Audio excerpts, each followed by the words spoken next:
प्रधानमंत्री नरेंद्र मोदी उधमपुर पहुंच गए हैं। जम्मू कश्मीर भाजपा अध्यक्ष ने मंच पर उनका स्वागत किया, जिसके बाद प्रधानमंत्री नरेंद्र मोदी ने संबोधन शुरू किया। भाजपा की यह रैली आम जनता के साथ भाजपा कार्यकर्ताओं में भी नई ऊर्जा का संचार करेगी। प्रधानमंत्री नरेंद्र मोदी की उधमपुर में ये रैली बीते 10 वर्ष में तीसरी रैली है, लेकिन चुनावी रैली के आधार पर यह दूसरी चुनावी रैली आयोजित हुई। उन्होंने उधमपुर में पहली चुनावी रैली 28 नवंबर 2014 को बट्टलवालियां स्थित मैदान में की थी।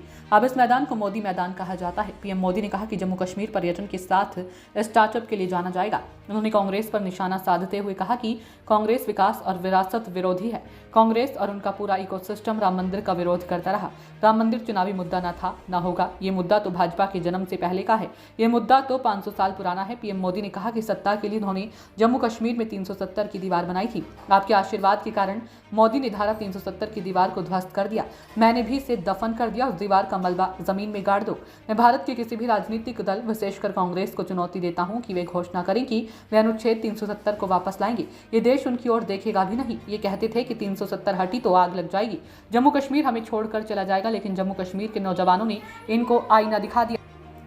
अब देखिए, जब उनकी यहाँ नहीं चली, जम्मू कश्मीर के लोग उनकी असलियत जान गए, तो ये लोग अब जम्मू कश्मीर के बाहर देश के लोगों के बीच भ्रम फैलाने का खेल खेल रहे हैं। ये कहते हैं कि 370 के हटने से देश को कोई लाभ नहीं हुआ। जब जम्मू कश्मीर में भी विधानसभा चुनाव होंगे, जम्मू कश्मीर को वापस राज्य का दर्जा मिलेगा।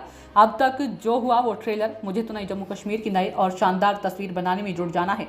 प्रधानमंत्री नरेंद्र मोदी ने उधमपुर में एक जनसभा को संबोधित करते हुए कहा कि ये चुनाव सिर्फ सांसद चुनने भर का नहीं है, बल्कि देश में एक मजबूत सरकार बनाने का चुनाव है। और सरकार जब मजबूत होती है तो जमीन पर चुनौतियों के बीच भी चुनौतियों को चुनौती देते हुए काम करके दिखाती है। यहाँ जो पुराने लोग हैं उनको 10 साल पहले का मेरा भाषण याद होगा।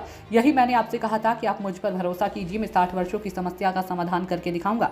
तब मैंने यहाँ माताओं बहनों के सम्मान की गारंटी दी थी। गरीब को 2 वक्त के खाने की चिंता न करनी पड़े, इसकी गारंटी दी थी। आज जम्मू कश्मीर के लाखों परिवारों के पास अगले 5 साल तक मुफ्त राशन की गारंटी है।